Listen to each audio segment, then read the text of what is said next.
South Africa, Zambia, Zimbabwe, Lesotho, Botswana, Eswatini, Mozambique, Ghana, Nigeria, Kenya, Cameroon, Senegal, Niger, Mauritius, Tanzania, the DRC, the Democratic Republic of Congo, Egypt, Cote d'Ivoire, and the list goes on and on. My beloved African brothers and sisters, tada! Friends and family from all over the world, brown, white, Indian, colored, Asian, Caucasian, no matter your skin tone, your skin color, we are brothers, we are sisters, wherever you're listening from. Welcome to yet another exciting and impactful episode of the Simply Label podcast. I am your host, Simply Label. Thank you for joining us. Once again, I appreciate the support we're getting from all our listeners since we published our first episode 4 weeks ago. Can you believe it? This officially is episode number 4. And every episode since then has been getting more and more streams than the previous one. I cannot express my gratitude enough. Keep on sharing our link with your network and so that we can continue to raise more human leaders everywhere. On this episode, we explore and unpack part 2 of our 2-part series that I've titled The Multiplier Leader. Based on the insights from the New York Times best-selling leadership book, Multipliers by Liz Wiseman. If for some reason, friends, you missed part 1 of this exciting discussion, listen. You have my permission to pause right now. Just so that you can go and catch on that episode number 3, in order for you to connect the dots with greater ease as it relates to this current episode. That said, allow me to kick off our discussion today with a brief, less than 3-minute clip of the author herself giving a summary of the insights. Stay tuned and take a listen.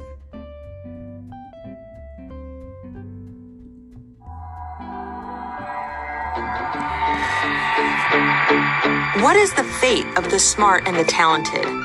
The corporate world finds smart, talented people and promotes them into management. But many of these leaders never look beyond their own capability to see the full genius on their team. Have you ever worked around someone who made you feel smarter and more capable? We call these leaders multipliers. Have you ever worked around someone who made you question your own intelligence? We call these leaders diminishers. They may hire smart people, but they quickly put other people in the background. They are smart leaders, but they shut down the smarts of others. Diminishers come at such a high cost, they waste talent and intellect that sits right in front of them. Organizations can't afford diminishers. I worked in senior management at Oracle for 17 years, and I worked around a lot of really smart executives. I saw how some leaders literally shut down brain power in the people around them. Yet other leaders seem to amplify the intelligence of the people around them. These leaders were multipliers, intelligence multipliers. I saw this pattern with other executives, and I was determined to research this to find out why. My first discovery was my research partner, Greg McEwen, at the Stanford Graduate School of Business. Together, we studied 150 leaders in 35 companies over 4 continents in pursuit of one really big question. Why do some leaders drain intelligence while others amplify it? So what did we find? We found that diminishers and multipliers did many things alike, but a small number of things differently. 5 in particular. Multipliers act as talent magnets, liberators, challengers, debate makers, and investors. Multipliers get so much brain power from their people that the workforce is essentially doubled for free. Multipliers come from all walks of life, from corporate boardrooms to our school's classrooms. They are leaders like Lut Ziob, Bill Campbell, Wangari Maathai, and many more. These people are real, and the way they lead can be learned and it can be developed. What would happen in your organization if you operated more like a multiplier? Imagine what is possible with access to all the intelligence that sits in your organization.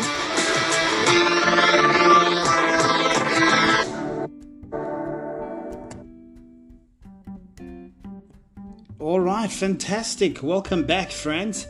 I trust that short clip provided some good context, to the discussion at hand. I sense as well that it was probably also a nice recap to what we covered in the last episode for those who've had a chance to dive into episode number 3.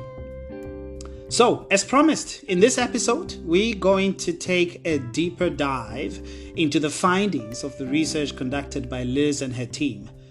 More specifically, we unpack these findings with specific focus on the behavioral attributes of the multiplier leader. Let's get straight into it. Now, contrary to the diminisher, whom we discussed in the last episode, the research found that multipliers operated or led from a premise or a premise, depending on how much school fees you paid. So they led and operated from a premise that says, people are smart and they will figure it out. Can I repeat that? The premise or the core belief of the multiplier is that people are smart and they will figure it out. And because this is their core belief, they then exhibited the following behaviors in their leadership of others. Number 1, are you ready? They are talent magnets. You've heard from the short clip, just the observable behavior, one of the key ones. I must add at this point that diminishers and multipliers, essentially because they are people who have a true genius in their own right. They do a lot of things alike, but there are 5 distinct things that they do, separately or distinctly one from the other. I've expressed in the last episode what a diminisher does. Now today we're dealing with purely the multiplier. They are a talent magnet, number 1. They are able to attract talent and optimize it. They take a wider lens and a wider selfless view of the talent that is at their disposal. And not only that, they ensure that they optimize and use talent not only for the benefit of the individual, but also for the benefit of the organization that they lead. Number 2, they are a liberator. Right? I want to spend a little bit of time on this one. This means they create space for best thinking. Liz Wiseman likes to say they give permission for people to think. Have you ever worked in an organization or in a team where the leader, the voice that is echoing in every engagement, whether be it a one-on-one, be it a meeting, the voice that echoes is only the voice of the leader. That is a symptom that the leader has not created space for best thinking. Number 3, they are a challenger. They extend stretch challenges. What does that mean? Remember I told you last week, or 2 episodes ago rather, that in my journey of leadership, along came a leader who believed in me, who saw something in me. Not only did he just express his belief, but he went further. He started giving me assignments that are outside of my comfort zone. He started giving me, tasks to do that at first I felt I was completely out of my depth, to be able to do. But because of his belief in me that I could do them, I decided, you know what? I cannot disappoint him or disappoint myself. Let me dig deeper. Let me, do some research on this. Let me put my best foot forward and give it a shot. And the more I put in an effort, the better I became. The more my confidence, begin to lift up. And of course, the rest, as they say, is history and probably the present. Number 4, they are a debate maker. What does this mean?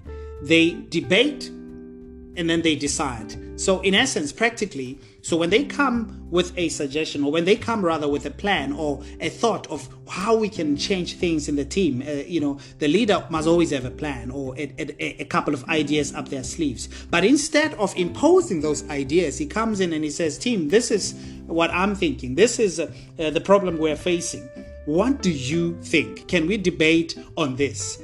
And that might seem like a small thing, but it's actually quite powerful, because typically leaders come in and they say, this is the direction, all of us, let's rally behind it. But when you throw it to the team, you open up an opportunity for people around the table and team members to throw in and give their input and to actually start thinking.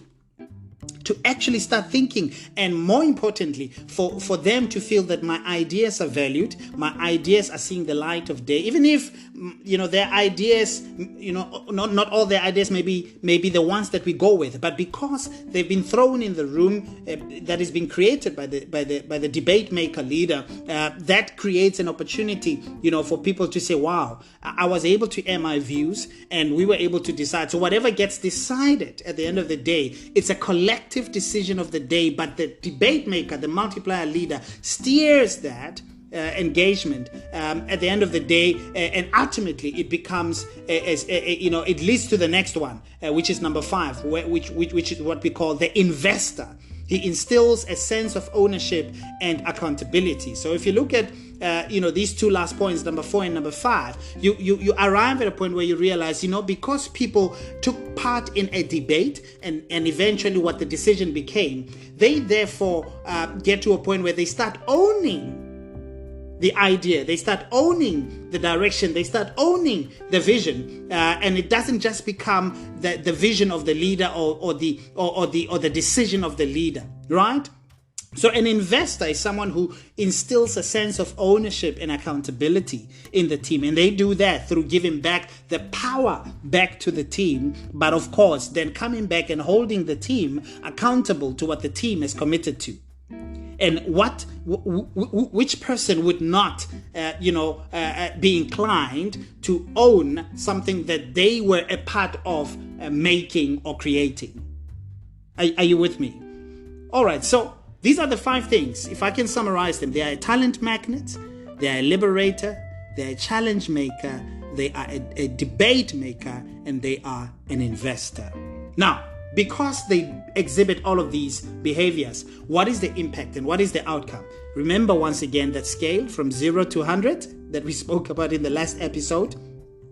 Because of these behavioral traits and this way of leadership, a multiplier then, according to the research, got an average output of, or intelligence rather, output and intelligence from their people that they led, or of about 95% on average on the scale 0 to 100. Of course, some a little bit less and some even higher than 100, but the average output 95%. Compared to, remember, the 48% from a diminisher. What does this mean? It means respondents to the research responded emphatically that a multiplier leader got twice as much output or output or intelligence out of them. They literally become smarter and more productive working with a multiplier as opposed to a diminisher. It is therefore in both the leaders as well as the organization's best interest to make the transition into a more multiplier style of leadership. It is simply costly and unsustainable to harbor diminishing attributes as well as leaders, if I may put it that way, in your company. The world is in desperate need of multipliers. We need them in our families. We need them in our local, as well as national government structures. We need them in our privately owned as well as our publicly owned companies. We need multiplier leaders literally in every sphere of society. Let me give you this quote before we carry on and conclude. It has been said, and I open quote, it has been said that after meeting with the great Prime Minister William Ewart Gladstone, you left feeling that he was the smartest person in the world. But after meeting with his rival, Benjamin Disraeli, you left feeling that you were the smartest person in the world. Close quote. And this is a quote by Bono of the U2 musical group Fame. So friends, Let me wrap it up by summarizing the following key points briefly that I think will drive home what a multiplier looks like. What are those behavioral traits that you and I can practice? And as I make that point, I'm inclined to say the following before we summarize. There is hope even for a multiplier leader, a diminisher leader. So you can look at this, listen to this and say, oh goodness, is there hope? Can I then change? Can I move from being a diminisher into a multiplier? Absolutely. Absolutely. There is absolutely hope. Now, let me say the following in closing, a couple of points to leave you with, a couple of bullet points. Number one, a multiplier assumes that people are intelligent, and given the chance and the conducive environment and support, they will figure things out and solve problems. Number two, a multiplier is able to tap into the intelligence of their team and to help stretch it, thus benefiting both the individuals and the organization. Number three, a multiplier actively encourages growth and gives team members, quote unquote, permission to think. Number four, a multiplier enhances and multiplies the intelligence of their organization by investing in its existing resources, i.e., the people. Number five, a multiplier creates an intense but liberating environment, thus unleashing the very best in others. So a multiplier is not necessarily a walkover, but it is someone with such intensity in how they lead, such passion in how they lead and how they invest in others, that it is eminent that unleashing the best in others becomes the ultimate outcome. Number six, a multiplier attracts and releases talent.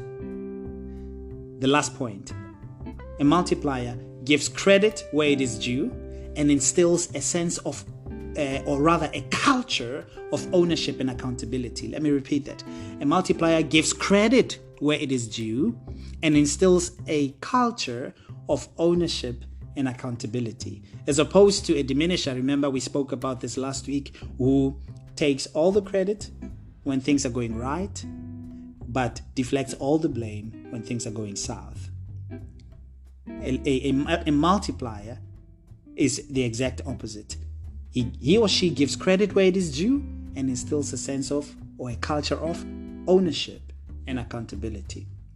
Well, there you have it, folks. This marks the end of our two-part series. I trust you have learned with me and have been enlightened and have been challenged as much as I have. Now listen, if you've been blessed enough to work with a multiplier leader at some point in your life and career, you know exactly how exhilarating and exciting it feels. And you can probably attest to these insights and behaviors expressed in this podcast, as can I.